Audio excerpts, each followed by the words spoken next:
সম হইল। কৃষ্ণ ভজন করবার জন্য এসেছে, কৃষ্ণ ভজন করতে হবে।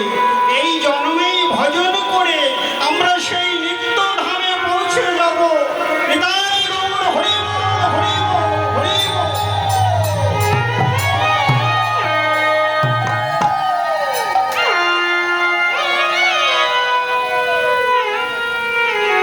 তাই চাই সাধু সঙ্গ, বৈষ্ণবের সঙ্গ।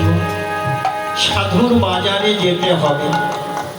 শাস্ত্রে বলেন সাধু সঙ্গ, সাধু সঙ্গ সর্বশাস্ত্রে কই, সর্বশাস্ত্রে কয়।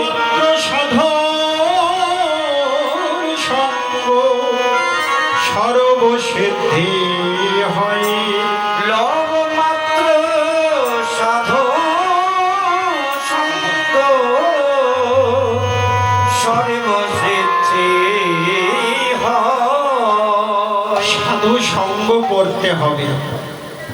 অনেকে ভাবছেন এই যে মাইকের আওয়াজ অনেক দূরে চলে যাচ্ছে, বাড়ি বসে তো কৃষ্ণ নাম শোনা যাচ্ছে, যাওয়ার কি প্রয়োজন?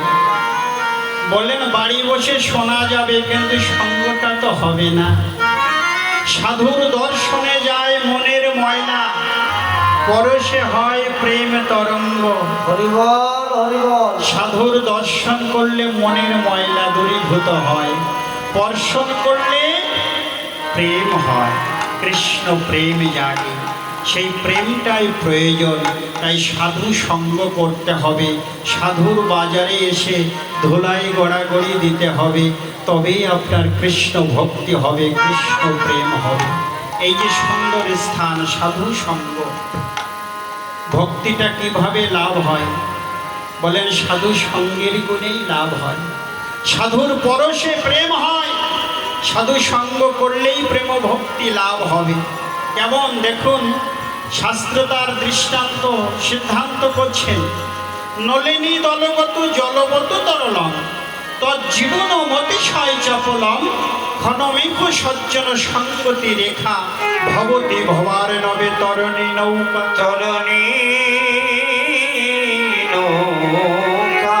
নলিনী দলগত জলবত তরলম, পদ্মপত্রে যদি এক ফোঁটা জল পড়ে জলটি যেমন টলমল টলমল করতে থাকে, কখনো জানি পড়ে যাবে। তদ্রূপ আমাদের দেহ খাঁচায় যে পাখিটি আছে, পাখিটি টলমল করছে, কখন জানি এই দেহ খাঁচাটি ফেলে রেখে প্রাণ পাখিটি উড়ে চলে যাবে। তাই বললেন ক্ষণমেঘ সজ্জন সঙ্গতি রেখা।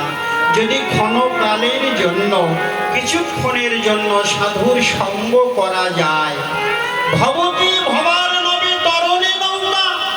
বললেন ভবপারের ঘাটে গিয়ে তাকে আর দাঁড়িয়ে থাকতে হয়।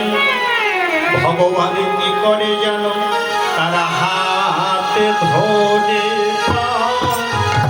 ওঠে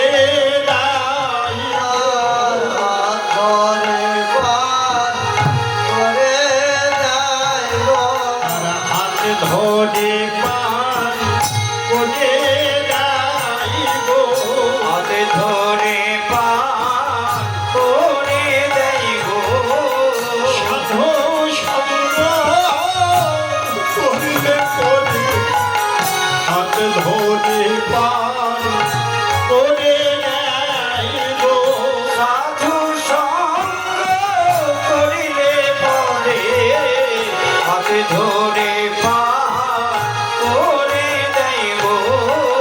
সাধু সঙ্গ করিলে পরে হাত ধরে